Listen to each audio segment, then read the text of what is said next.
Okay. The name of this panel is Her Stories, Our Stories, and we were just having a really invigorating discussion in the back, which I hope that we can continue in front of an audience. But first, for those of you who came to the Hausa panel 2 days ago, you've already met Hajia Balaraba Romat Yakubu. For those of you who were not here, I'll just give a brief introduction again. She has written 9 books in Hausa, including plays and novels. She started writing her first novel published her first novel in 1987. And you can publish several of those novels in the bookshop. I think in one play in the bookshop. Also, the translation of her novel, Alhaki Kwikwione, Sin is a Puppy That Follows You Home. And that's the first novel by a Hausa woman that has been translated into English. So get that while you can. It's published in India. She's also a screenwriter and a film producer. And for several years also led an association of women's writers called Kalabin Writers Association. And she will be speaking in Hausa, and most of you will be able to understand her. For those of you who can't, there will be someone interpreting for her. Second, Hadiza Ismail El-Rufai writes poetry and short stories. She has an MA in creative writing from Bath Spa University, and her first novel, Life After Death, will be published later this year by Wida Books. She's also the founder of the Yasmin El-Rufai Foundation, and the primary goal of that foundation is to awaken and nurture children's talent in fine art, drama, and creative writing. And finally, we have Fatima A. Umar. She's a lawyer and arbitrator and also the editor-in-chief of Jaruma magazine, an online magazine. And it's an online forum founded for Northern women. And the series Divorce Diaries is very addictive. How many of you have read Divorce Diaries? Okay, I encourage you to go Google it and start reading it.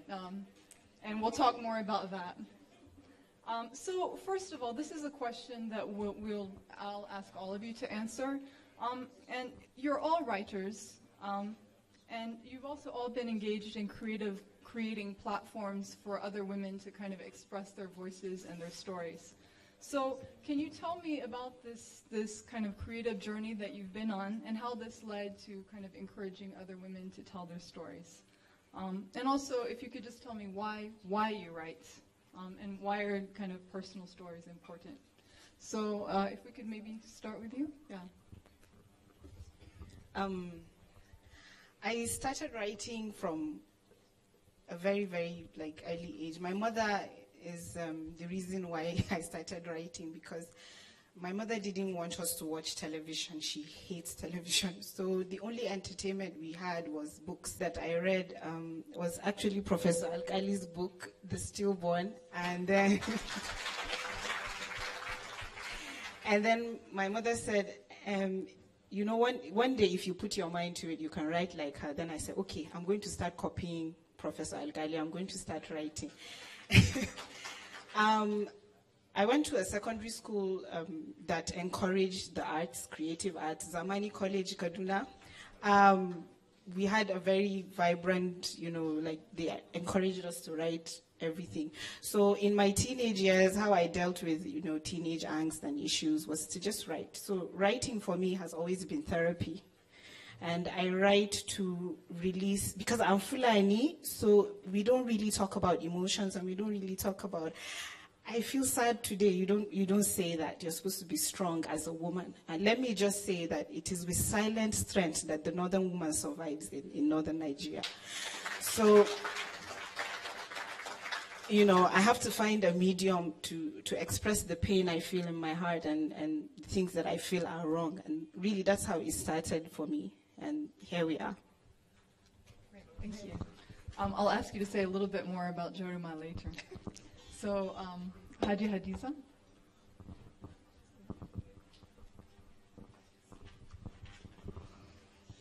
Good afternoon, everyone. For me, I would say that right from my secondary school days, literature had been one of my favorite subjects. I enjoyed literature. We read lots of books, especially the classics, Shakespeare, of course, Charlotte Bronte, Charles Dickens, and a few African writers like Ngugi wa Thiong'o, who was known as James Ngugi at that time. And probably if I had been born some decades later than I actually was, I would have been a writer right away. But in those days, it was not fashionable for a person to say, I want to be a writer. And unfortunately for me, I was also good at the science subjects. And then it was like, read medicine, architecture, engineering, you know, the prestigious, actually start writing until, or I didn't even start thinking about writing until 2008. When I thought, well, I had some personal issues, and I started reading, because I remembered that when I was younger, reading had always helped me, you know, to take me away from any troubles I have. You know, when you read, you just get transported to a different place. So I started reading again, and then I said, okay, why not? Let me try my hand at writing. And of course, when I started, I realized that, well, you know, anything worth doing is worth doing well, and I decided to go back to school. That's how I went, and I got my master's in creative writing.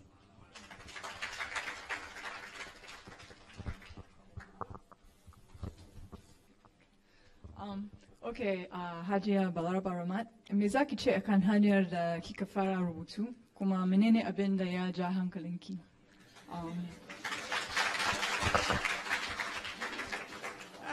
Salamu alaikum.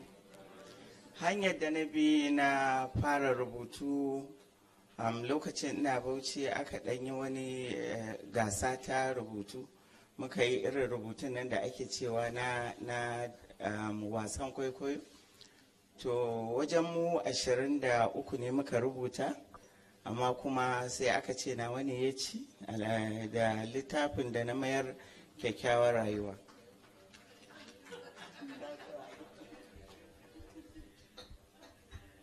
I started writing.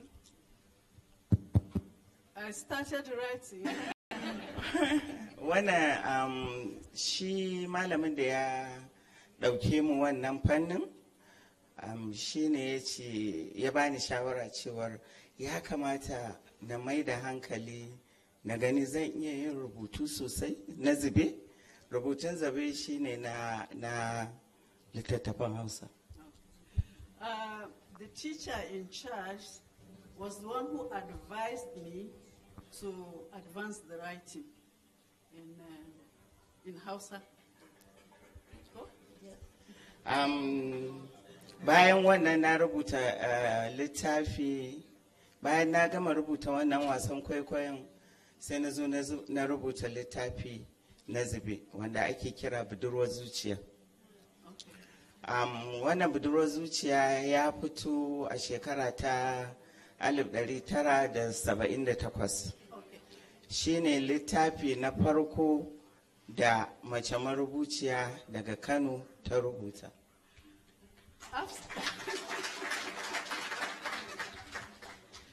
After I've written the play, I wrote the novel after the play. The novel is called, how do we translate? Young at Heart. Young at Heart. The Young at Heart. The Young at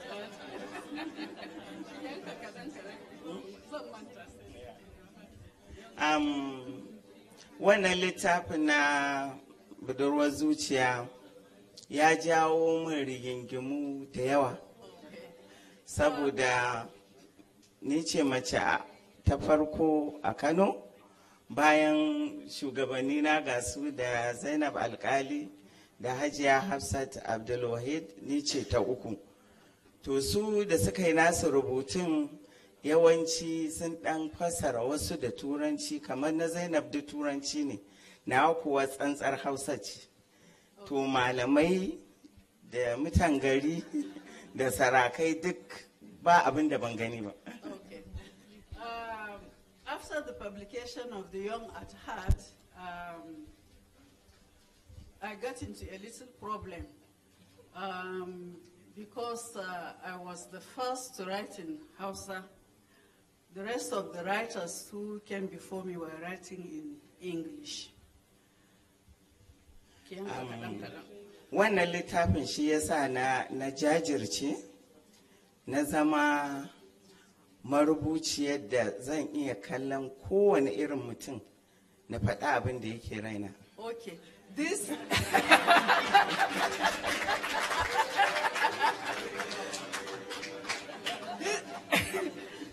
this is the book that made me famous and made me able to compete with anybody.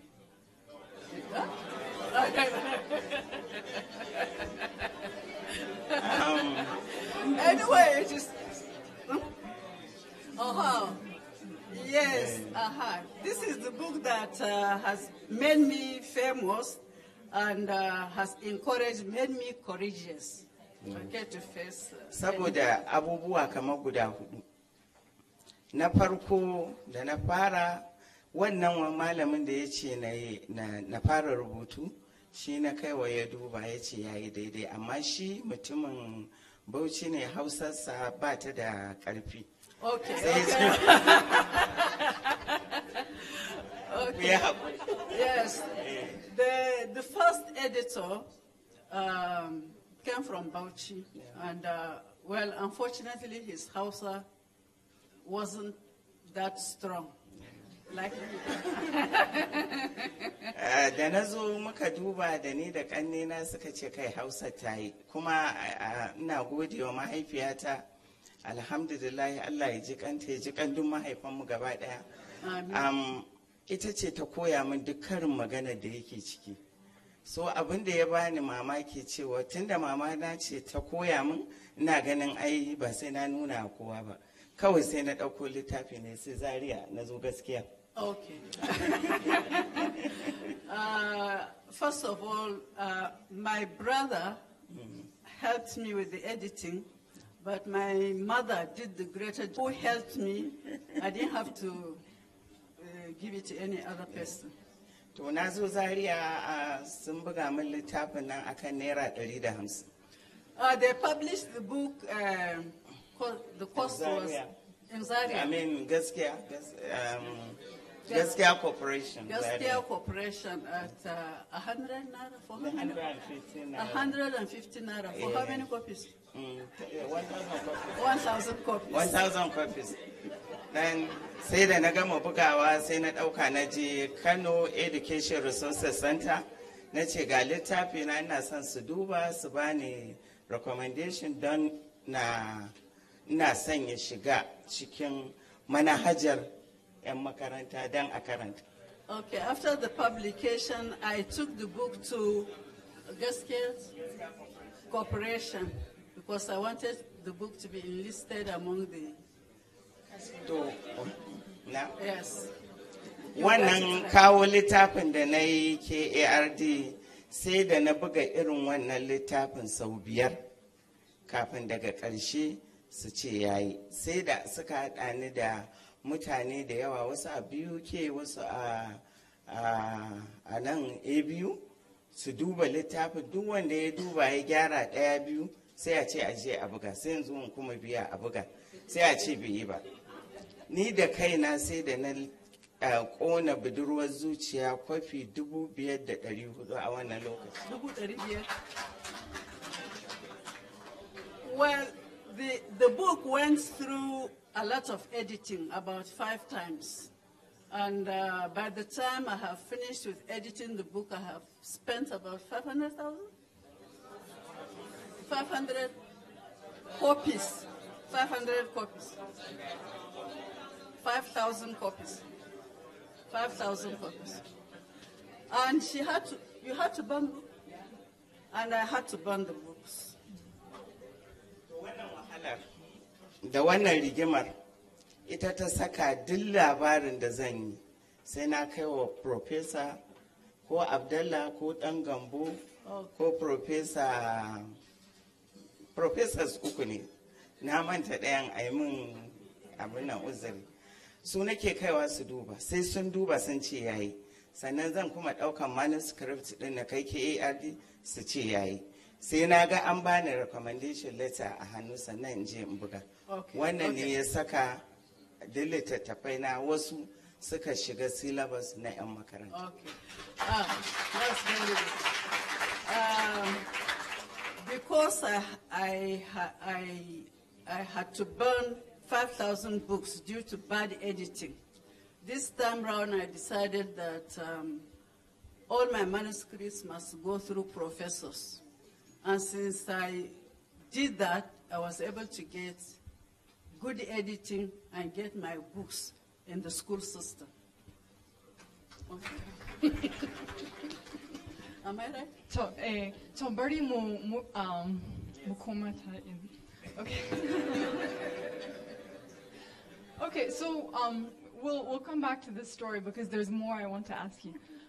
But let's talk a little bit about some of the platforms that you've created after your kind of own personal writings. What, in particular, when you created Jaruma magazine, what inspired you to do this? And could you tell us a little bit about creating that platform? Okay, it's a story actually. I didn't create Jaruma. My friend Bara'atu Nasidi, who is the CEO of Jaruma magazine, but I'm the editor-in-chief, so we came together to start that. What actually happened was we were invited to a conference, about women and gender. So, being a lawyer, obviously, I'm interested in those things. So they were talking about all these women from the south of Nigeria, and, they're educated, they're professors, they're this, they're that, they're engineers. And all of us northern women were like sitting in the second row, and we're waiting to hear them call our professors. Sorry. We are waiting to hear them call, our professors, our engineers. We have them now. And there was no mention. So when they came to talk about, gender relations in northern Nigeria, they just painted this picture of, oh my God, the women in northern Nigeria, they're oppressed and they're literally living in prisons. And among us, there was a judge. She's a federal judge. And we were all sitting, we were bewildered. We were looking at each other like, what are they talking about? See us now. And someone like me, I'm from a long line of, educated women and strong women, professors, doctors, all sorts of things. And there was no mention. And there's this picture on the projector of this girl in hijab, Tanatala. Now, I'm not blind to the realities of what it's like to be a woman in northern Nigeria. I'm not blind to that. But there is more to a northern woman than selling granules in a hijab in a motor park. So that really annoyed me, because when we broke for lunch, I went to meet the person, the organizer, and I told her a piece of my mind. Let's just say I didn't do a very Fulani thing. I really told her off. So we were angry and we left. But then when I went home and I calmed down, I called my friend Bara'atu and I said, the reason why we see these things all the time is they look at us as if we're exceptional, because nobody tells our stories. The only story we see of ourselves on TV is what they decide to tell us. And what they've decided to tell us is the story of Halima the granite seller in Kawo Motor Park. And we've had professors for decades. We've had so many, exceptional women, to excel. So, and then it took me back to when I was in law school. I saw it in law school a lot. I was posted to Lagos Law School before I was reposted to Buhari. And in Lagos, because I was covered, if I stood up in class to answer a question, they would be marveling at me like, but her name is Fatima Umar. Her name is Fatima. How does she know this? And this is the same thing we were taught in university. And then somebody came to me and said, you really shouldn't be here. Because this is a true story. Your husband must be very liberal. He allowed you to come to law school. In fact, that's the reason why I even looked for a post. I went back to Buhari, I beg, I don't want problem. But I saw it so much in law school, like they don't know anything about what it is like to be a woman in northern Nigeria and not carry a tray of granules. So after we calmed down, we thought about it. And I said, well, we speak English, we write English. And we know so many, brilliant women like us. What are we doing about it? We can't always be angry about it, right? And then she said, I've been thinking of this idea, Jaruma, this is. And we said, yeah, let's register it. And then, like that, we registered it. And it literally started on our phones. It was a small blog, and then it became a website. And we created because we wanted a platform where women like us could talk about what it was like to be like us. And it would be a safe place for them. There's no need for them to conform to any narrative. Our stories, who we are, is our safe place. That's why we created Jaruma. And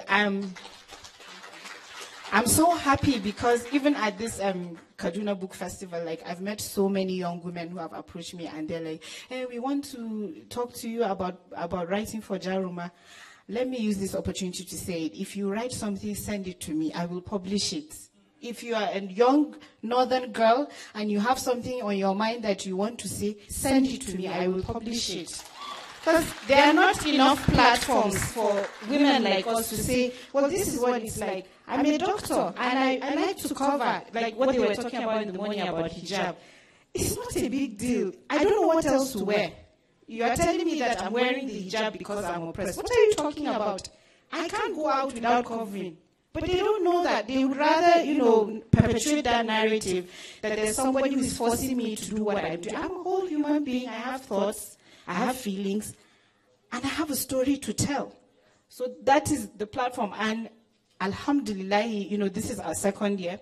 We've been able to discuss all sorts of things on that platform. We've created that platform where northern women can go and speak their minds, and I'm very happy about that.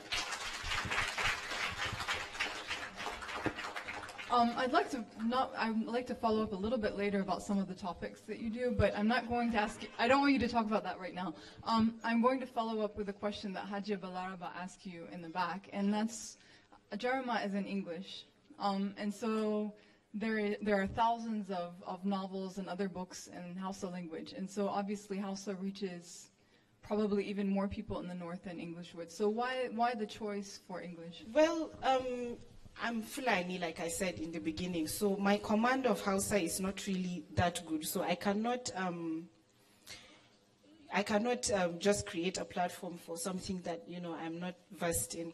And the issue of Jaruma being in English, like I said, initially it was to show that there are so many exceptional and brilliant thinkers, writers, lawyers, doctors, all sorts of professions from the north. That was the main reason. So that's why it's in English. But as for Hausa, of course, it's a process. It's a process. In a couple of years, be published in Hausa so that we can reach a wider audience, and then probably even be on radio, because a lot of our people are on radio. But like I said, the main purpose of Jaruma is the Hausa word for a female warrior. And the way we interpret the experience of being a woman, an educated and opinionated woman in northern Nigeria, she's fighting a battle every day. So Jarumachi, because every single day, patatiki. Yes, so that's the thinking. But we are not trying to be exclusive or, elitist or whatever. No, that's not what we are trying to do. It's a work in progress. So in some ways, it sounds like you're trying to change the narrative, and so the English becomes absolutely. My job is to challenge stereotypes of what it is to be a northern woman, and I know all the northern women in this audience know what I'm saying. You go somewhere and you speak English, and they are amazed. If you've had that experience, please raise up your hand. Thank you. So it's just English, oh.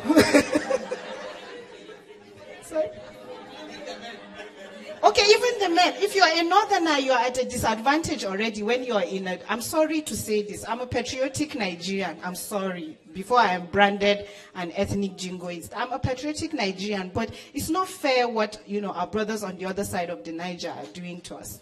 It's not fair. You see me with my kaftan, or you see me with my atampa, you already disqualify my intellect. The whole reason why I cover my body is so that you can deal with me on the basis of my mind and my intellect, not on the basis of what I look like. So my job is to challenge those stereotypes. Yes, I'm going to wear my hijab, deal with it, but I'm going to beat you at every intellectual endeavor there is.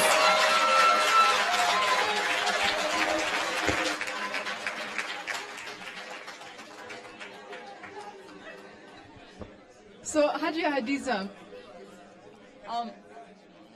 you're also involved in a kind of platform for perhaps even empowering these voices to eventually write on Jarma. So could you tell us a little bit about how you founded the Yasmin El Rufai Foundation and some of the things that you're trying to do with that?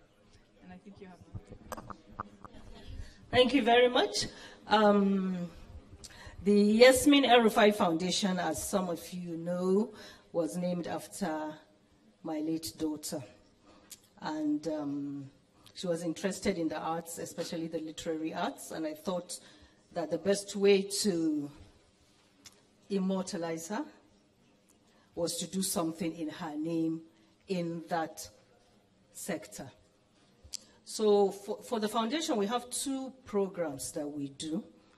The creative writing program, which is actually tailored towards young people. Our target age is like 16 years, maybe to 8 years, or 8 years to 16 years. We want to like nurture the creativity in young people because we have lots of creative people in our society, but the difference is they don't have opportunity. When you are from a not so well-off background, your parents, I mean, you cannot blame anybody's parents from such a background, focusing on the basic education of his child. You will not have time or the money to encourage his child to maybe learn the piano, do this. That's for the elites. And yet, amongst the less well-to-do people in the society, we have very creative people. We have gifted people, great fine artists, great writers, who, if they do not have this opportunity, they will live and die without ever knowing that they even have such a talent. So that's one of the things we want to do, to give opportunity to people that will not have opportunity otherwise to come and exploit their creative capabilities. The other program we have, which will relate to what Fatima has said, is the Women Literacy Program. In the North especially, I think there's a need for our women to be literate. But we are not focusing on like getting them to sit for exams and go to university because, well, I'm sorry to say there are lots of university graduates roaming around with certificates that are not worth anything, they are not employable. So our own idea is to get young women, preferably those that have had some level of education, maybe they've dropped out due to marriage or whatever. They could be married, they could be divorcees, whatever we want them. Young people, we have an upper limit of age, just because I feel we should impact on those that have so many more years to give. So what we want to do is to enhance their literacy such that they're able to speak good English. We empower them such that they know how to access information. Because the whole idea is, I always say that in the world of today, like for instance, I always say that I know all there is to know in the world. But it's not in my brain, it's in my computer. Once you know how to access it, you just Google it, how to do this, and things come up. You see so many links. So the important thing is to be able to have the ability to access information. So I want to get these young ladies, teach them, enhance their literacy skills, give them confidence, because some of our graduates, even after they finish secondary school, they can't communicate very well in the English language. Some of them are shy to speak the language because of lack of practice. We want our young girls to be able to come out anywhere and speak the English language with confidence. Because even if you are going to be a business person, even if you're going to sell whatever, you need to be able to sell yourself or sell your product. So we want them to be articulate, to speak very well, to be able to access information. So those are the two programs that the Yasmin El Rufai Foundation is focusing on. Thank you. Thank you. I'm gonna follow that up. Just to follow up on that, it sounds like so I'm wondering, is the creative writing, do you also encourage writing in Hausa? And in the literacy as well, is it mostly literacy in English, which I think is very important. But just to bring it back, because this is my obsession and my focus in my research, there are thousands of Hausa novels, and there are millions of them. So empowering them in English is important, but are you also empowering them in Hausa? No. And this is because I believe that I don't want to belittle the importance of the Hausa language or any of our indigenous languages, but I want my people to be able to compete anywhere in the world. And English language is a very, very important language globally. But of course, people do different things. There are other NGOs that might want to do that, and I would say that that is a good thing to do, but it's not for us. Okay. Do you think that limits who you reach then? Like, are you training people in English language skills from not knowing any English at all? No, we don't want to start from scratch. So our target people would be those that have had some level of education. We are not going to start from ABCD, teaching them ABCD, boy, girl, A for apple, no. We want people that already have some level of, knowledge of the English language, but when you read even the newspapers these days, you know how the language has become. There's need to really enhance the literacy skills of people. So we don't want to start from somebody that does not have any knowledge of the language at all. Okay, so I'll come back to Hajia Balaraba. I'm going to ask the question in English so that the rest of you know what I'm talking about, and then Mimita Hausa. Cool. This is relevant to your own experience because you had to drop out of school at a very young age. You were married, I think at age 12 or 13, later divorced, and later went back to a women's literacy program as an adult, and it was only after that you became a writer. So zan tambaye ki, kin ji abin da na ce ko? So zan tambaye ki, menene muhimmancin marubuta mata da a Hausa da kuma menene muhimmancin marubucin mata? Haka ne. Sorry, my house has gone bad. Assalamu alaikum. Mahimmancin rubutu a ƙasar Hausa mun ga yayi tasiri a kanmu. Tasirin da ikuwa shine yawanci kamar yadda suka faɗa matanmu na arewa ba mu da ilimi, an yi mana auren dole, yawanci mun zo daga ƙauye da sauransu. Wannan shine gadan da matar arewa ta samu a da ba a yanzu ba.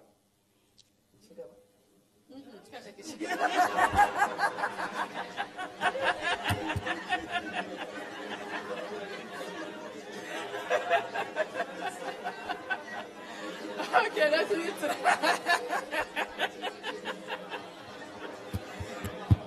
Okay, I think the importance of writing in Hausa. Can you repeat it? Can you repeat it?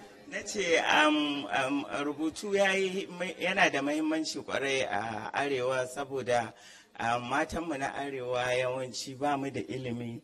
Yawanci ilimin ma da aka samu aka yi a da shekara 30-35 na secondary ne. Okay. Ɗaiɗai ne matanmu na Hausa suka samu tsallakewa. Okay. The importance of writing in Hausa is because in those days, the standard of education, our women were not educated well. And the highest standard, I think, was secondary school also. Secondary school. Akwai wasu da suka samu suka tsallake suka je har university. Amma in kin lura wannan ba su da yawa kuma gidajen da suka fito gidaje ne na 'yan boko. Yes. No. Only few were able to reach the university level, able to enter the tertiary system. But even those ones were from the well-to-do Elite family, Elite, well-to-do, educated. Elite, educated. Yeah. Okay. To lokacin da muka fara rubutu, sai gaba ɗayan mata suka yi raja'a a kai. Saboda abubuwa da dama. Na farko, muna gaya musu abin da yake damunsu. Matar da take gidan mijinta a zaune, tana son ta ji me za ta yi ta kyautata masa. Saboda daga Allah maɗaukakin sarki sai shi. Abin da aka koya mana kenan. Cewar duk yadda za mu yi mu sani cewar mazanmu sai sun ɗaga kafa za mu shiga aljanna. Okay. Yeah. Kusan kowa yana ji.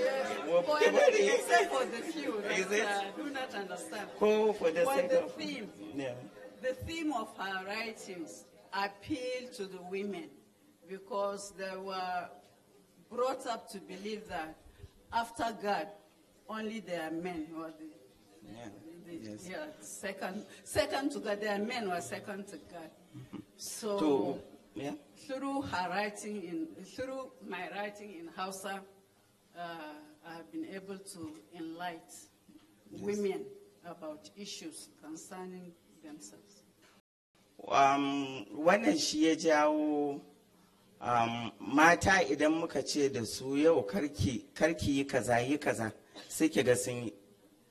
Wannan ya saka sai malamanmu suka ga cewa to wannan marubuciyar fa za ta bata mana. And those women, when they learn about their rights and they are able to express their needs, it becomes a problem, especially with the scholars, Islamic scholars, because they are beginning to see that women are getting enlightened. Akwai shugabanmu na marubuta Ado Ahmed, ina jin yana nan gurin MON, da su muka kafa kungiya ta Raina Kamar Writers. Mu bakwai ne a cikin kungiyar nan, ni kadai ce mace. Malamai sun sa an zage mu, an mana yasin, an mana addu'a.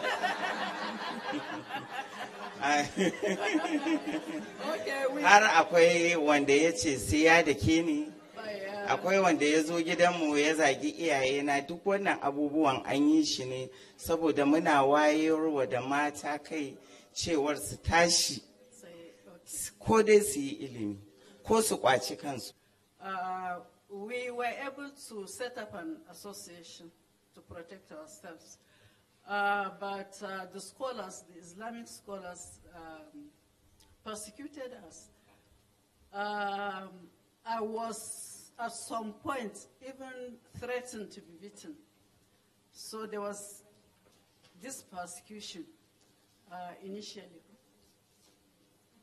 at the time. Yeah. To wannan dalilin shi ya saka sunanmu ya yi sama, marubuta na duniya suka san cewar muna yin rubutu har idan sun zo research a nan Kano, nan office na zama taurari a kasar waje. Abin da yasa na ce haka, sorry Hajiya, saboda akwai lokacin da muka yi rigima da Rabo, kin gane?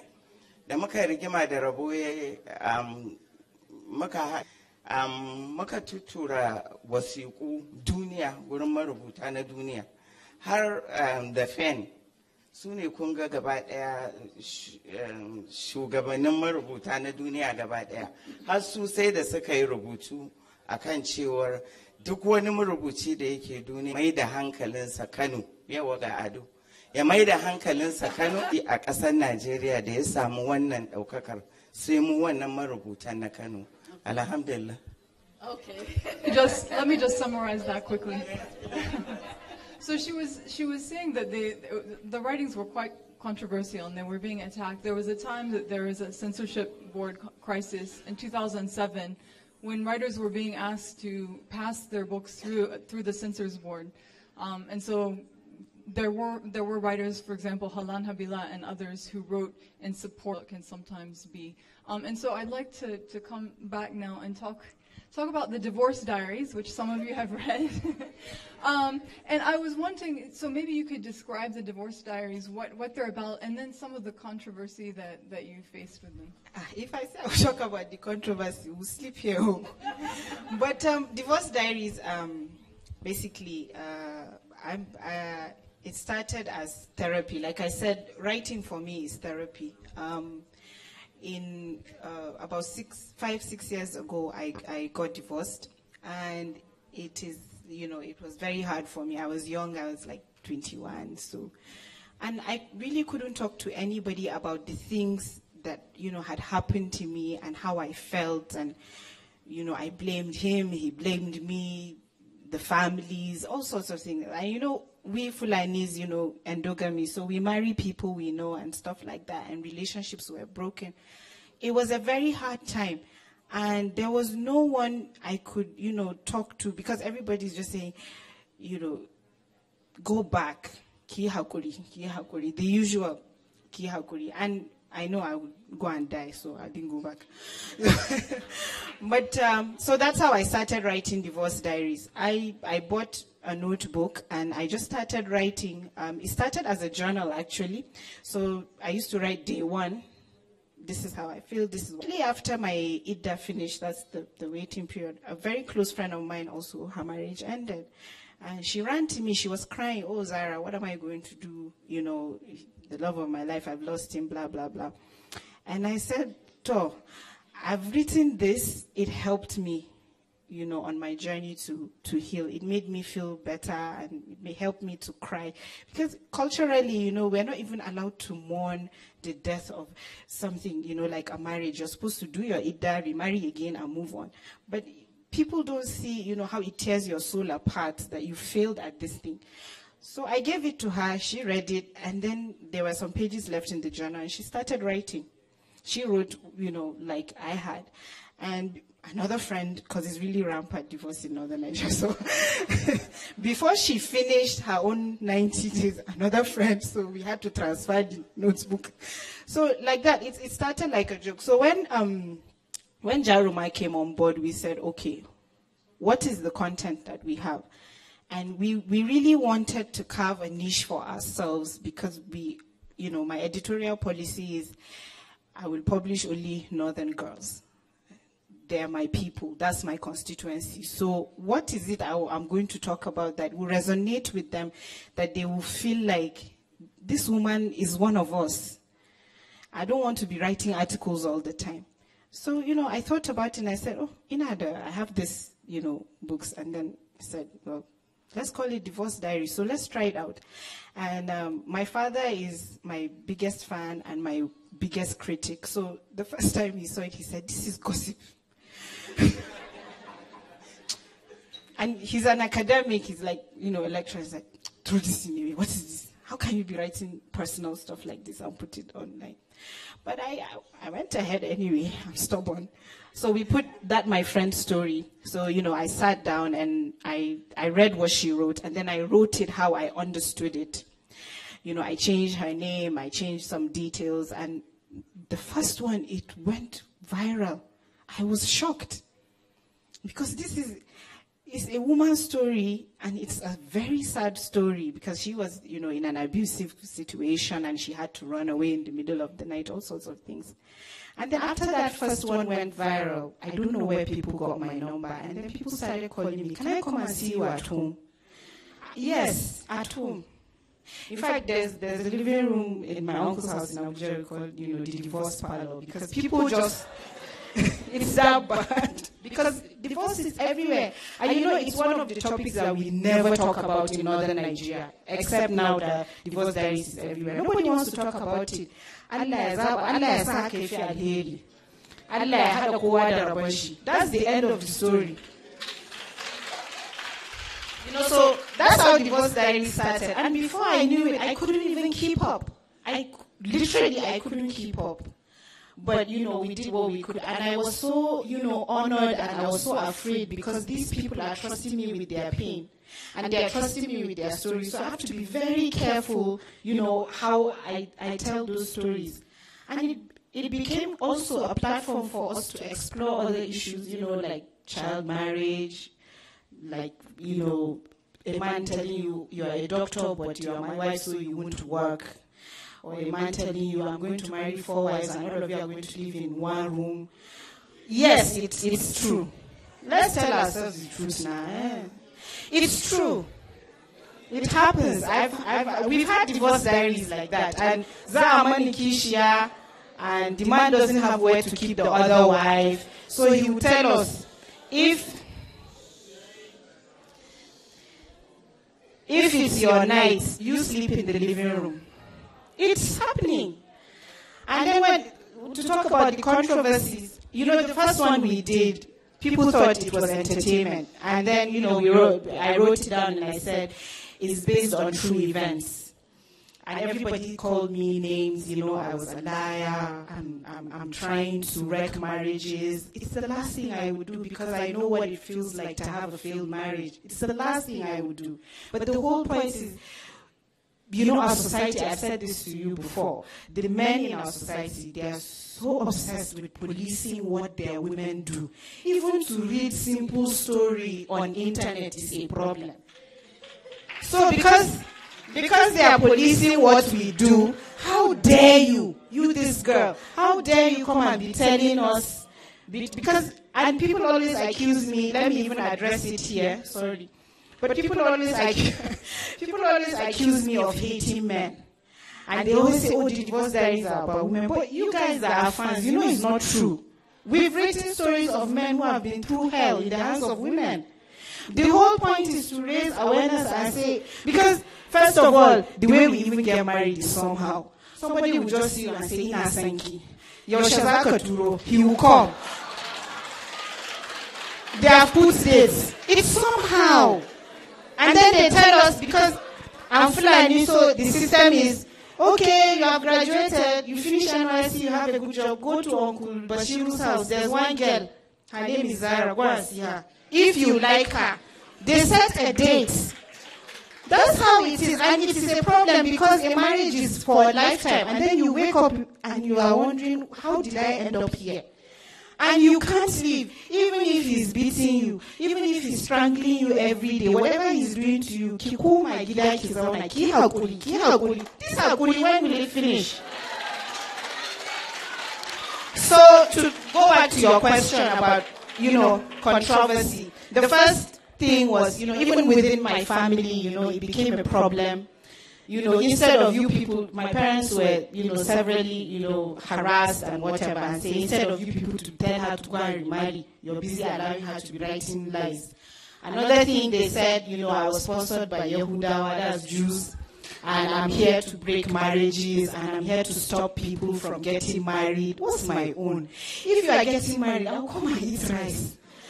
Like, it's a good thing to get married, but I'm telling you, because I know your story, so I'm telling you, do your research. Find out who is this person. Have a relationship with this person. Then decide. Have suitors. Decide, is this person right for me or not? So that I don't want to write divorce diaries for the rest of my life. I actually look forward to the day that I run out of divorce diaries to write. I would be very happy. Yes, why are people getting divorced? And every time, you know, like the one of the most popular divorce diaries, and it's the most controversial I've ever done, is the one about this girl, Fatima. It's an amalgamation of the stories I had about all the girls who got married, you know, at 10, 11, 12. And one of them was actually my cousin.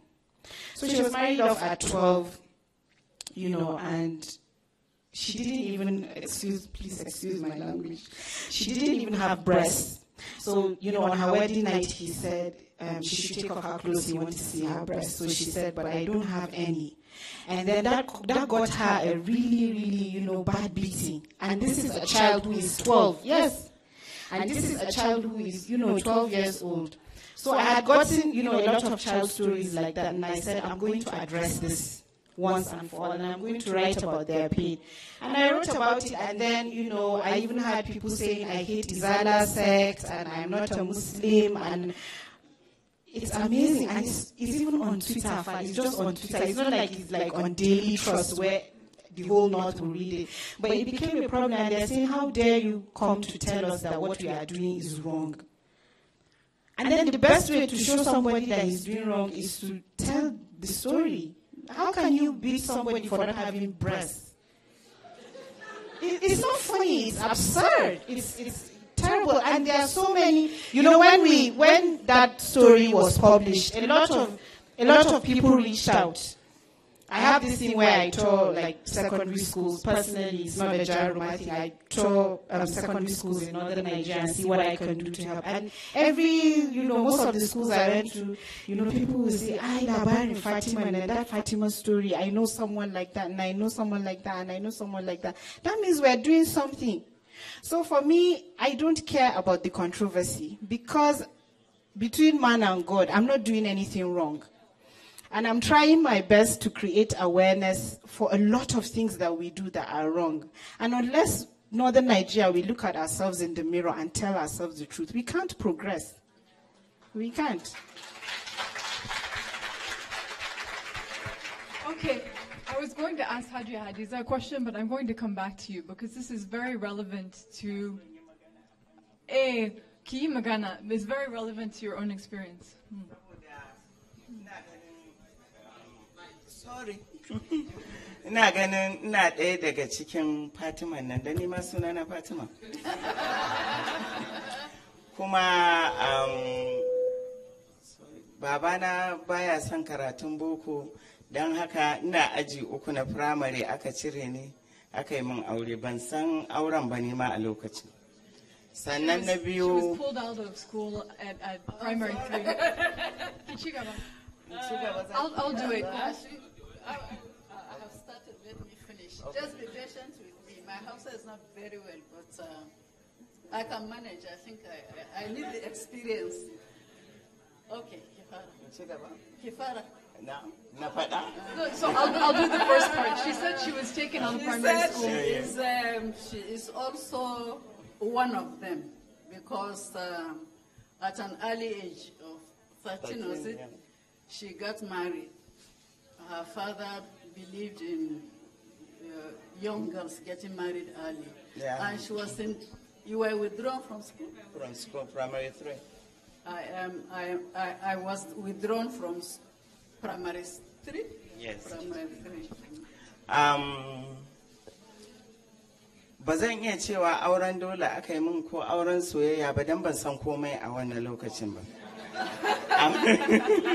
Amma abin da zan iya gaya muku kawai shine ina cikin farin ciki, saboda an yi min kabad mai glass 12.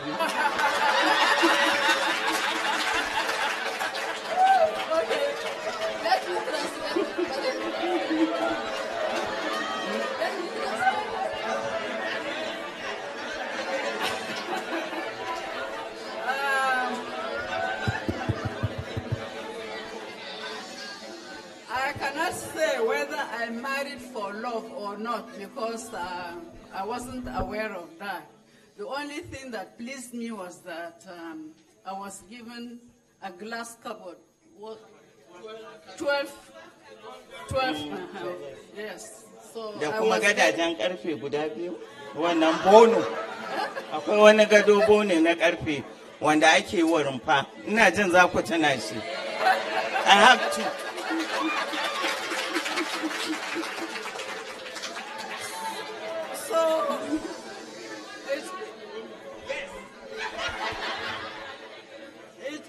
It was the property that was given to me during my wedding. That was what attracted me most to the wedding. Duk da lokacin nan da aka cire na a makaranta kafin a yi min aure, idan lokacin da 'yan makaranta za su taso daga makaranta, ina zuwa in tsaya a sauran gidanmu in gansu suna wucewa.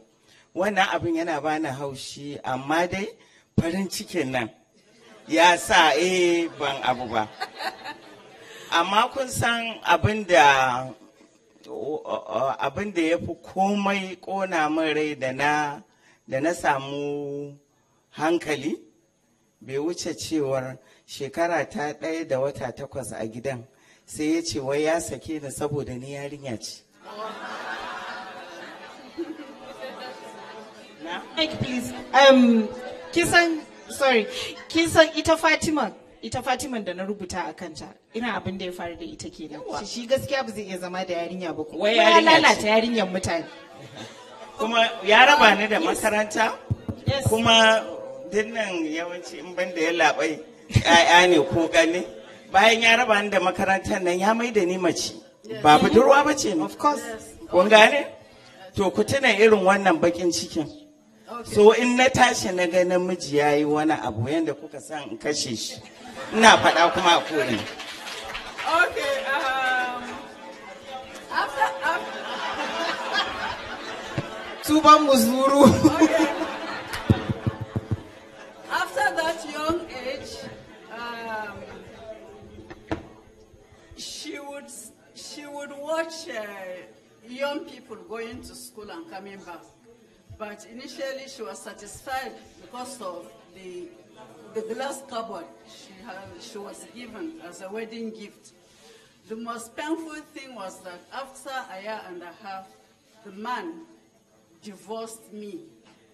And that was very painful because I was still a very young girl, and he has cheated me because he has turned me into a woman now at a very early age. And the reason he gave was that she was too young for him.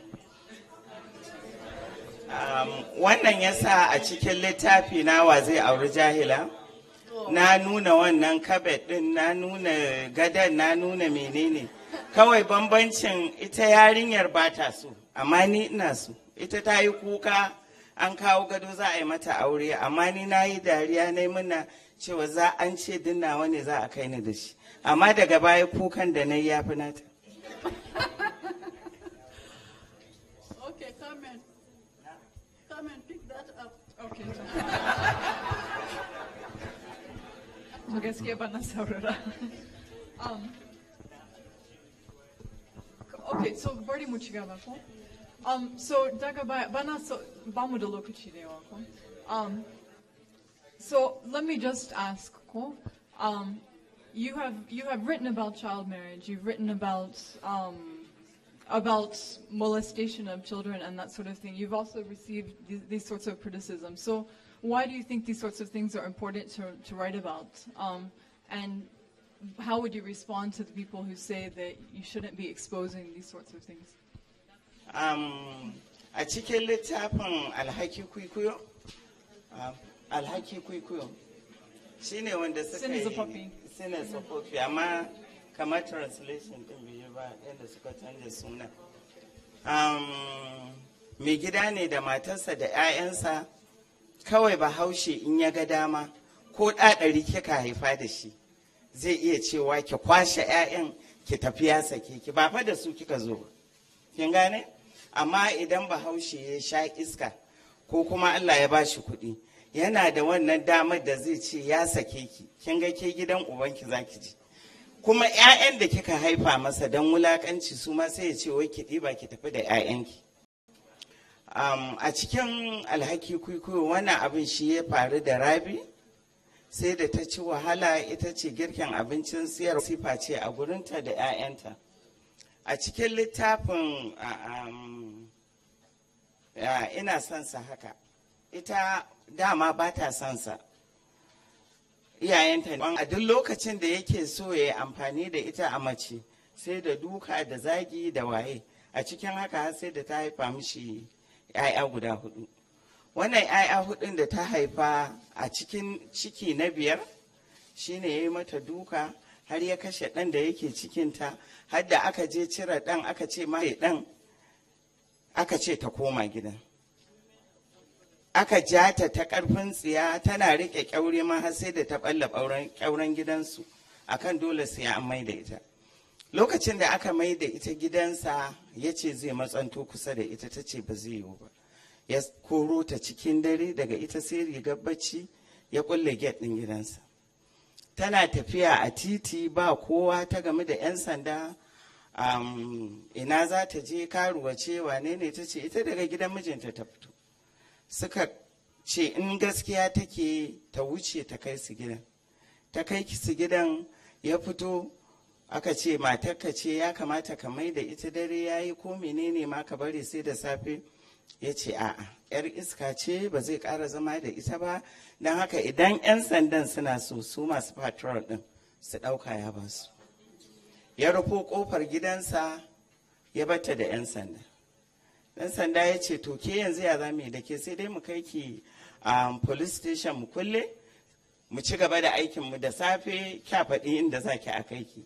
Ta ce a'a, ita kawai a kai ta gidan ubanta. Abin mamaki da suka je gidan uban, nisan gidan uban kamar kilomita 3 ko 5 suka je a kafa. Da suka je shi ma aka buga kofa ya fito da sanda, ya aka yi, ai yarka ce mijinta ya koro ta, mun tsince ta a titi amma mun mayar masa ya ce baya so. Ya ce to ai ya ba ku amsa, tun da mijinta ya ce baya so, ni ma me zan yi da ita a wannan daren. Ya koma shi ma ya rufe kofa. Daga nan ɗan sanda ya ce wallahi ko za ta mutu sai an kai ta police station. Ta ce ai akwai gidan ƙawarta amma su yarabawa ne da Allah, sorry na yi magana berabe, ya kai ta can ta kwana da safe ta nemi iyayenta. Abin mamaki wannan yarabawan da suka fito su sun ɗauka ma ɓarayi ne, sun fito da sanduna su ma da wuƙaƙe. Sai ita uwar ƙawata ta ganta ta ce ai wannan Fatima ce. Ya aka yi Fatima kika fito cikin dare? 'Yan sanda ya ce a kun santa, to ku shiga da ita, mu dama mun gaji. Da gari ya waye, abinda kawai ya zo wa Fatima a ranta shine ba za ta zauna a Kano ba, saboda mijinta ya kore ta, iyayenta sun kore ta, kawai sai ta sa kai sai Lagos. A nan ta fara karuwanci. Wannan littafin da wannan labarin babu irin rigimar da bai jawo ba. Idan da ta yi yaji cewa ake ta koma ta haƙura, lokacin kafin ta haihu dukanta ake amai da ita. Da ta haihu aka ce ta je ta zaman 'ya'ya. Kun gane? Matar Bahaushe ba jaka ba ce. Matar Bahaushe mutum ce. Matar Bahaushe tana da zuciya kuma tana da jini a jikinta. Me yasa duk wulakanci in zai tashi akan matar Bahaushe yake tashi? Ku yi tunani. Kun gane? Iyayenmu sun sha wahala da iyayenmu mata sun sha wahala da iyayenmu maza. Menene ya saka? Saboda an gaya musu kakkuce komai, ku shiru, kowa da haka ya saba, kowa da haka ya iya. Idan an ce a littafin ina son sa haka ta fita ta yi karuwanci, duk wannan abubuwan da aka yi mata da auren dole da duka da zagi da kora da menene, ya kuke so ta yi? A da idan matan iyayenmu irin wannan ta same su, kawai rijiya suke buɗa su fada, ko ba haka ba ne? Waye ya taɓa jin labarin mace ta fada rijiya saboda ba ta son namiji? Akwai labari da yawa. Akwai wata za ta kwana a daji a kan bishiya saboda tana gudu yawon gudu naki. So Zan sorry. Yeah, abin da yana da zafi. Let me just summarize, okay? No, before you have read the book. Yes, I have. Let me just summarize quickly. So she was describing several of her novels where women were divorced and treated very badly. So basically the point she was making was women have suffered many things and they've been told to be quiet, similar to what you were saying. So she's like, if we don't talk about these things, if we don't bring them out, then how will we change them? Women are human beings too. So I think that's, and this brings out some of the questions we were discussing earlier about what can women write about, what boundaries are there for women in Muslim societies. And so I just want to give Hajia Hadiza a chance. She was, you were speaking with me earlier about some of the things that you've written and you're worried that it might be controversial and you wanted to share. So why don't I let you share and then we'll open up to questions. We don't have too much time, but I'll take a few of them and I have a few from the other room. So. Yes, earlier in the previous session, somebody mentioned about taboo areas for Muslim women, writing what are taboo areas? What are the areas that are no-go for the Muslim woman? And also there was a question from a young lady over there about what you write. While you are writing, should you take into account the sensibilities of the society that you're writing in? As you mentioned earlier, I have written a novel which should be out sometime later this year, so I want to read something from, just a little bit from the opening chapter. There's a sex scene there, just to warn you. I poured some kunu into a bowl and passed it to my husband. I'm not doing any more fertility treatment, I said. I was surprised by the way the words came out of my mouth, straight as arrows. I'd suffered 3 miscarriages in the first 2 years of our marriage. Probably my fault. I worked too hard, volunteering every time the hospital needed a nurse to do overtime.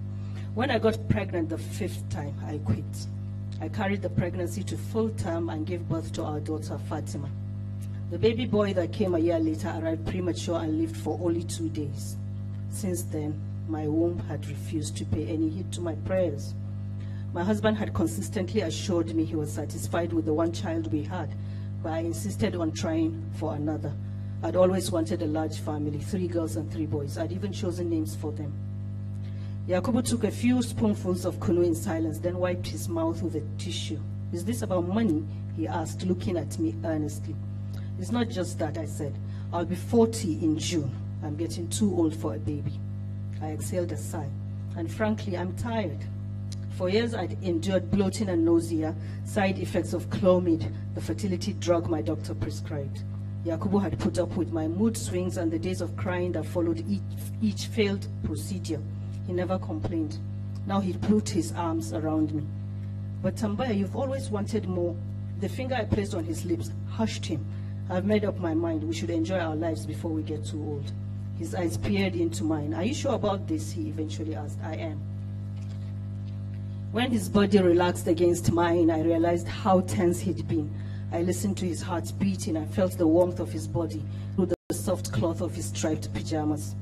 The decision I'd taken mouth with his. Slowly his hand slid under my nightgown and found my bottom. Then he stroked and he squeezed. I glanced at the clock on the wall, worried about the time. During this holy month, after the call to dawn prayer, it was forbidden to eat, drink, or have sexual intercourse until the time of iftar at sunset. I made to get up, but he held me firmly. We've got time, he whispered, as he began to caress me, kissing my chin, my neck, then further down, his beard tickling my breasts. A pleasurable sensation erupted between my legs. I arched my back and pressed closer. He pulled my nightgown off over my head. I began to unbutton his pajama top, fumbling. He took over, got the job done in a second and flung it aside. By the time he turned me on my back, I was more than ready. He pushed into me. Our movements in sync, familiar, delicious, intense. The muezzin's melodious call flowed in through the open window. Still entwined, Yakubu and I looked at each other and smiled. We made it in the nick of time. His fingers caressed my hair. It was ebony black and naturally silky, incongruous with my decidedly African features. He loved to touch it, claiming it was attributable to a genetic throwback from some unknown Arab ancestor. He gave me a quick kiss on the forehead before swinging his slender frame off the bed and heading to the bathroom. 10 minutes later, he came out toweling his body. It was my turn now. I went in and took the ritual Janaba bath that was mandatory after sex before doing my ablutions in preparation for the Fajr prayer.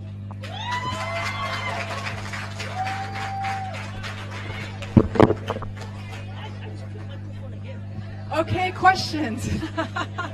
So I think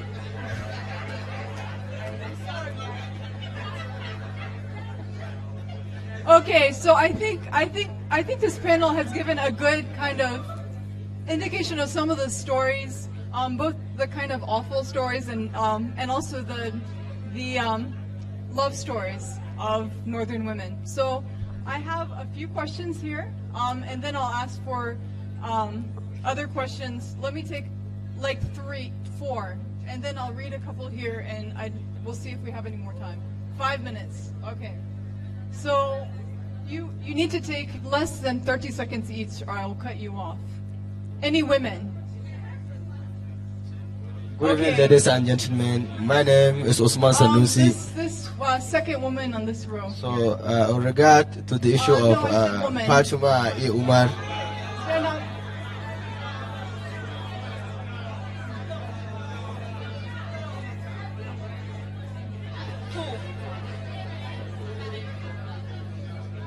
No, not him. Thank you. No. Good evening. My name is Peace. Please, I would like a clarification of the description of the northern woman, because I'm confused, even from our last book panel of yesterday and the day before yesterday. It always seems to me like it's a description of a pious Muslim woman or a typical Hausa woman. So I'm confused. Okay. All right.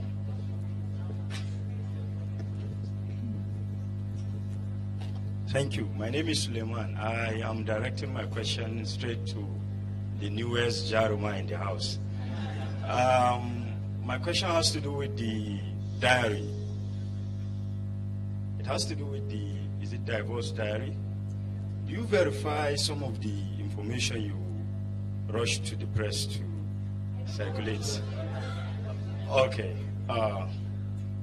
That's it. Then to Hajja Balaraba Ramat, I just want to know if there is any relationship between her and the late Murtala Muhammad. Yes. Thank you.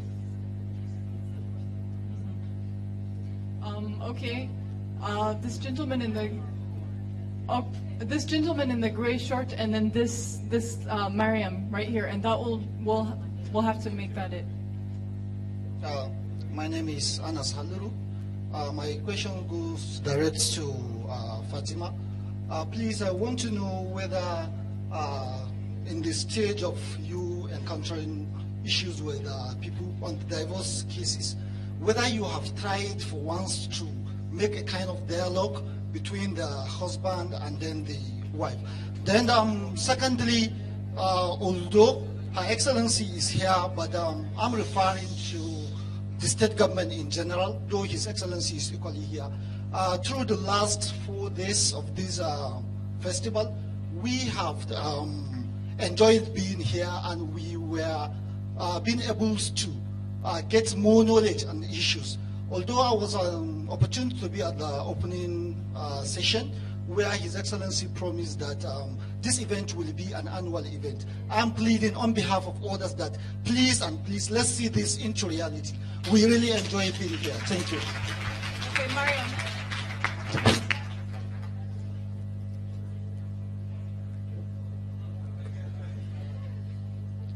Hi.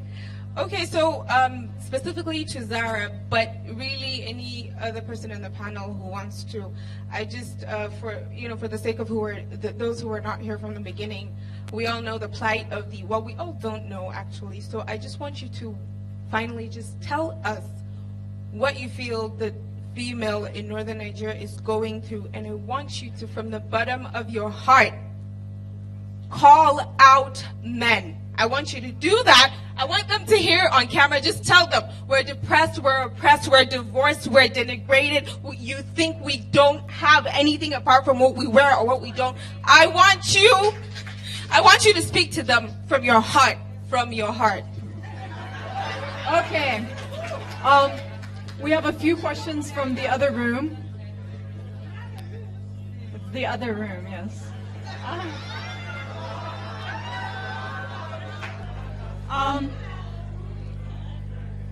Okay, and this guy has been asking, so I'll take one more, and then we have this one in the white shirt here. The glasses, Okay, while we're waiting on him, I'll ask a few of these. Your Excellency, there are several for you. Hajia Hadiza. How accessible and affordable is your program to other women, especially rural women? Another question for you on is there a platform where teachers can volunteer their services?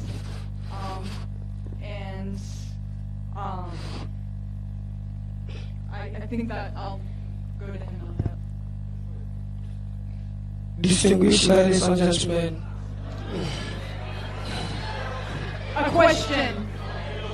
With due respect and honor, good evening to you all. I'm here not here, I just stand here, it's not because to ask question, but it's all to extend my regard to all you people, because...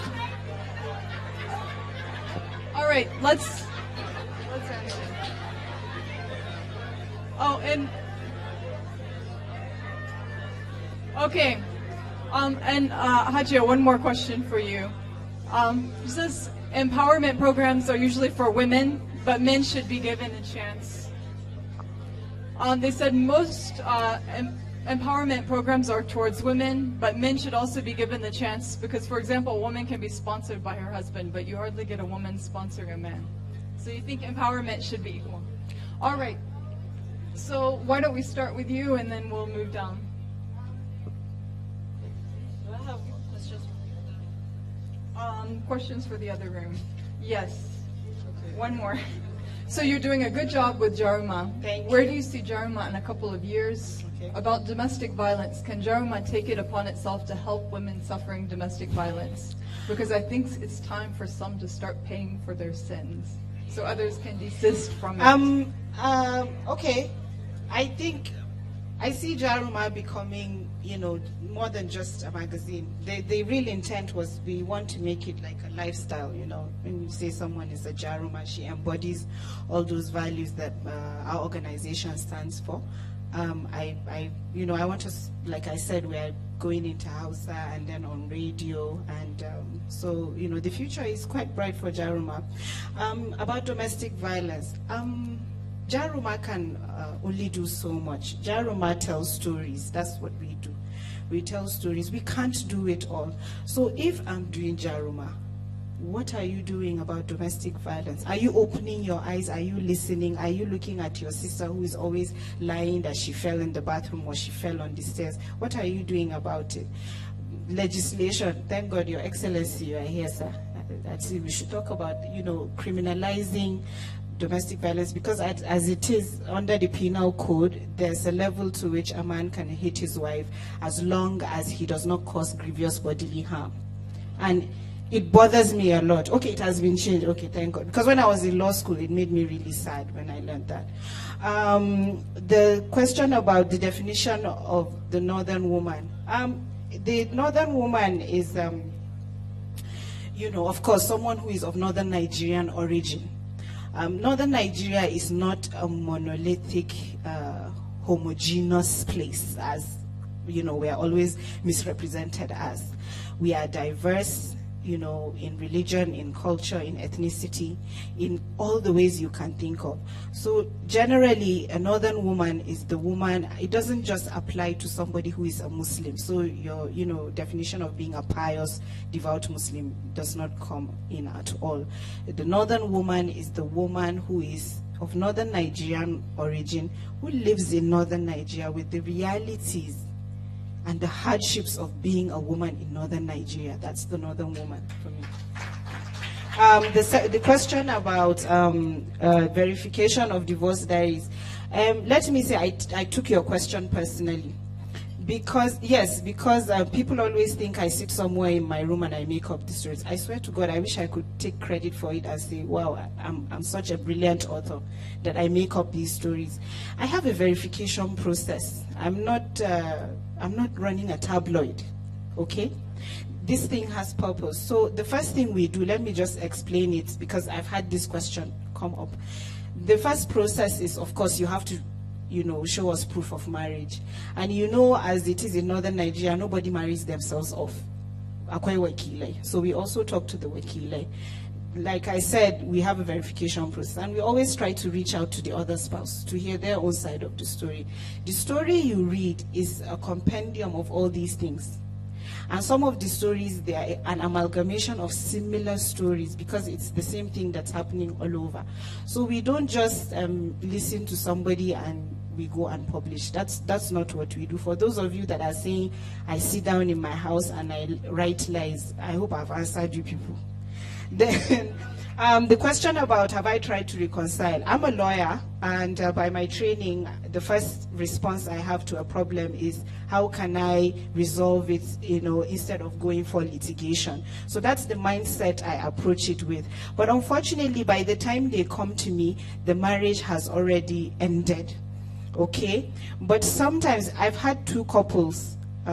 They should forgive me for this, I didn't ask their permission, but I've had two couples that after the publication of what happened, after what we published, the man came, he reached out to me, and then we were able to talk things out, and now they're back. There's another couple too, yes, that after the story was published, the man's wali, reached out to me and said, we didn't have any idea that's what happened. Okay, I have a solution for it. Because it was one divorce. So they sat down and they sorted themselves out, and they actually just welcomed their baby like 2 weeks ago. So sometimes we are able to reconcile, but sometimes we are not. Like I said, by the time they come to Zara, the marriage has already broken down. Okay, my madam, Mariam, always said I should from the bottom of my heart. Like I said in the beginning of this panel, it is with silent strength that a woman in northern Nigeria survives, because from the moment you wake up, you are fighting a battle to be recognized as a human being first. Even those of us that can speak English, that are educated and are exposed, we face battles every single day. Even at this festival, I've had, even at this festival, I had someone walk up to me in the hallway yesterday to, accuse me of certain things and said, I'm a disgrace to northern Nigerian women because they don't agree with what I stand for. I didn't choose this life. This life chose me, first of all. Number two, how can we be the ones who build your homes and nurture your children and raise your children and satisfy your needs, and you are refusing to recognize our humanity? Me and you, who is stupid? Because I'm the one who is getting pregnant. Do you know how hard it is to be pregnant? I'm the one who is getting pregnant. I'm the one who is giving birth to your children. Most of these men, they have nothing to do with training their children. They don't even know how to change diapers. I'm the one that is suffering. I'm the one that is giving you semblance of some sort of respectability in society because you are my husband. And you refuse to recognize my humanity. I give you some semblance of respectability because you are my father, and you refuse to recognize my humanity. So who is stupid here? It's about time. It's about time. And even the men, the good ones, I know you people are few, but it's about time that we started having these conversations. It's about time. It's about time, because late Malan Jafar Rahimahullah, there was something he said, and it stuck with me. He said, sorry, I'm going to say it in Hausa. He said, Imba mahaukaci ba, wa zai rena wadda ke tarban shi, in ya zo tsirara da daddare ta tarbe shi, kuma a biya mishi bukata sannan da safe ya yana wani shan kunu. Sai mahaukaci.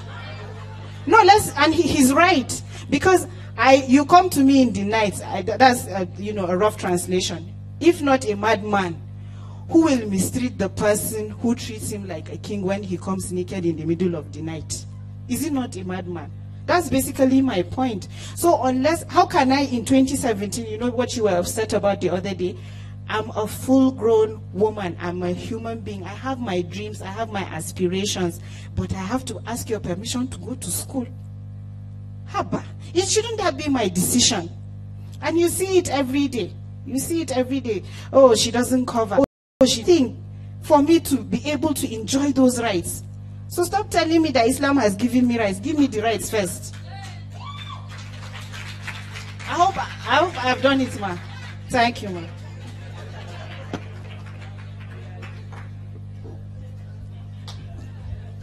Yeah, okay. The first question here is about the accessibility and affordability of your program to other women at other places of the state, especially in the rural areas. Okay, we are starting with some communities. We want to, of course, go reach out to the rural areas as well, but mind you, there are women that are in need of these programs, even in the urban areas. It's not just the rural areas. So we're starting with 8 communities in Kaduna North and Kaduna South. We've already picked them out. We're going to work with the communities. Of course, we have to go and talk to them, get their buy-in, because the fact of the matter is we want to reach women, but in order for us to be successful, we have to carry the men along, because a lot of these women, unless their husbands or their brothers or their fathers agree, we cannot have them.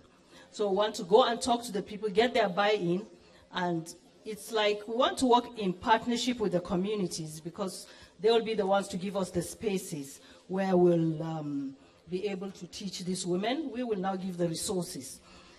That's it. And then in our office, Creativity Court, because we are located near Rafinguza, Ngwandosa, we want to source a group of women that fits our requirements, that will be having classes right there in our place. So we'll just give them like the criteria of the women we want, and they'll give us. So I have to hurry up. The other one is empowerment program towards women, but I think men should also be given the chance. I'm sorry, men have had it too good. So I'm not going to do that. This is purely for the women. But of course, the creative writing program that's for children is for both boys and girls. Is there a platform where teachers can volunteer? Yes, we'll really, really be happy to have people that will volunteer to help us teach in any way, yeah. Even with the creative writing program, and it's not just creative writing, we want to do a lot of arts, of the arts. So if we have painters, musicians that are willing to collaborate with us, we'll be very grateful. Thank you. I think there was also a question about cost. Oh yes, of course, there's the person asking asked also about cost. Of course, whatever we're going to do is going to be free to the recipients. The creative writing program and the women literacy program, we hope to get lots of money from donors. We don't want to charge for what we're trying to do. Thank you. So Hajiya, zaki iya ki magana a minti biyu? Salamu alaikum. Wani ya turo tambaya ya ce, the chance of an Hausa lady to go to school is lost compared to the other region. Do you agree? If yes, what are you doing about it? Na so in ga me wannan tambayar. Wane ne da Allah? A can baya ne? Okay. Abin da na yi da farko shine, okay. Abin da na yi na farko, ba zan ce na yanzu ba, na farko shine akwai mata wajen guda 6 da suka karanta littafin wa zai auri jahila, kuma suka yi enrolling ɗin kansu a literacy classes, kuma a cikinsu guda 4 sun sami digiri daga wannan.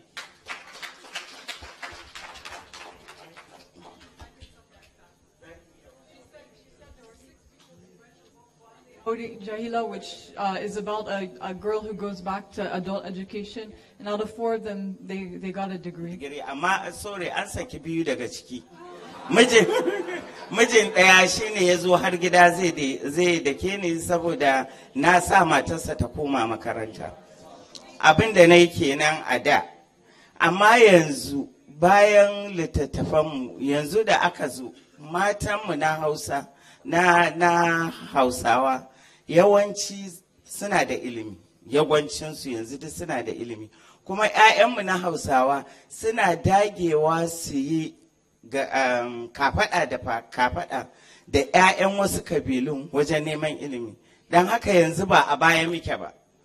Abin da ya faru na da ne, kuma shi ma mun samu mun ɗan kankare, kun san ba zai yi wa a bari a kwashi gaba ɗaya ba. Wannan shi ne dalili. Sannan the impact of her writing has been that now some of the Hausa girls, they have taken interest, and some were able to, married women, yes, they were able to be enrolled in school. Unfortunately, 2 of them were divorced as a result of their participation in school. Nevertheless, the program is gaining ground, and right now there is an advancement in the work that she is doing as a writer. Now, after this, there's something, please, I want to ask. It's about translations. I think her works are very important. Has she been considering translating her works into English so that she can reach wider audience? An fassara ɗaya daga ciki, amma kun san al'amarin na kuɗi ne. Zan zo na rubuta, na tafa, na kai a buga, na zo na kai bookshop a kisiya. Don haka kuɗin da zan samu kuma na biya wanda zai yi translating a fito da shi da waye ba zan iya ba. Amma wani ne ya tsallako daga wata ƙasa, daga India. Ya zo ya ɗauki littafin, ya bayar aka yi mai translating ɗin shi, kuma ya buga shi kuma yake siyarwa. Ni abin ya bani kunya. Na ɗauka cewa da na yi iyakar ƙoƙari na rubuta littafin a Hausa ya karɓu, aka ce ya yi kyau. Na ɗauka mutanenmu na gida su ne za su yi wannan. Amma sai ya zama mutumin Indiya ne ya taso ya yi. So ni na ji kunya. Amma ba zan ji kunya ba tun da ina gaban mai girma a gwamna. Ta yiwu zai iya sawa a ɗauki 1, 2 ko dumaran kai daɗi. Da a fassara su. So we were talking about translations, and she said that one of her books has been translated into English. Surprisingly, it was an Indian man who translated the book. So she is hoping that the rest of the books will be translated, sponsored, because it is actually very, very difficult to translate and to publish in Nigeria. She also said she was embarrassed because it was an Indian publisher that went and found the translator, Aliyu Kamal at BUK in Kano, had it translated, but she thinks it should have been someone here who should be sponsoring translations and publishing the novels. So there are many more. There are thousands of Hausa novels to translate. So we hope that this will be an outcome of this conference as well. So we don't have any more time. I'm sorry, but the authors are here. You can talk to them. Akwai wani a can ya ce na gaya masa me dangantaka ta da Janar Murtala na.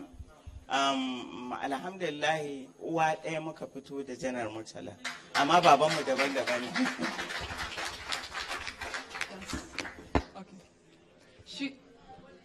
She said that her.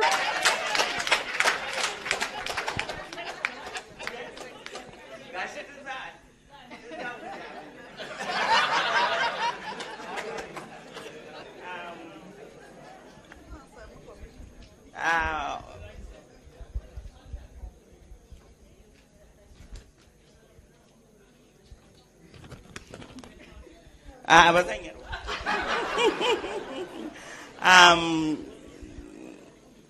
Madam Lola, na rubuta littafi mai suna Wane kare ne ba bara ba. Wannan littafi ne wanda duk budurwar da ya gani in yana so sai ya yi amfani da ita. ‘Ya'yan abokansa yana amfani da su. Yadda ya haifa a cikinsa yana amfani da ita. Kin ga wannan ko kare bai kai shi neman mata ba. Na yi littafin budurwar zuciya. Shi ma da ‘yar tallan goro da ya auro a haifa ya saki da matan abokansa, shi ma duk ya yi amfani da su. Amma kin san a Hausa ban isa rubuta abin da Her Excellency ta rubuta ba. Ita kin ga tana da 'yar sanda da take kare ta kan. ga mai girma a zaune irin ga mai girma a zaune irin ka taba ta ka sha kulki din nan. Lokacin da Murtala yake shugaban ƙasa yadi ɗan sanda kenan. Wannan shine dalili.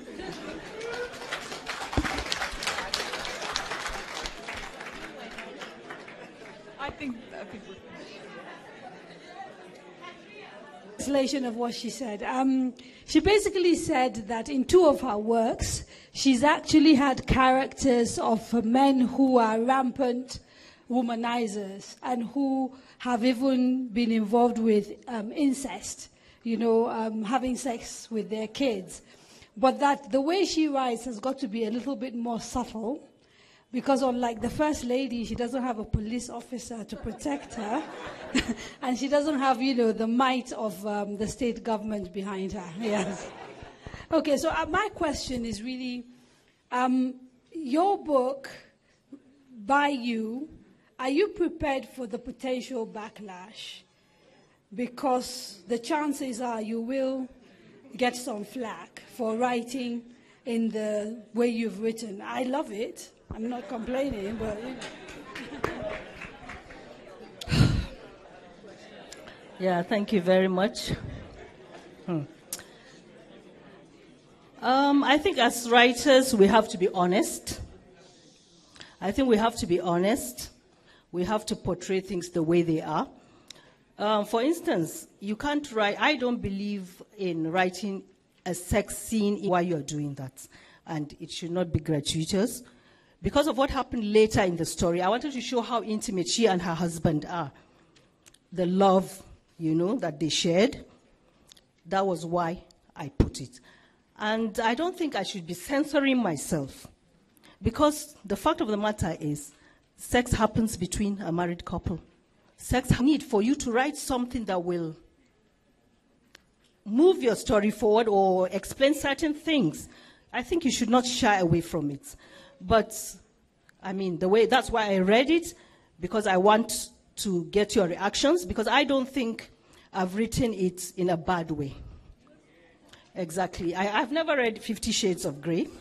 So, so I really don't know, but I've read certain books that when I'm reading the sex, I really feel, like it's too, yeah. But I think what I've written is just okay. I want to be honest. I don't.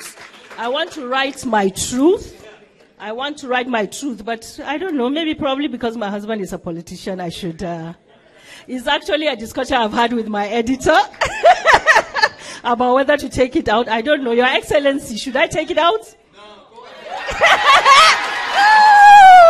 ahead. So thank you very much.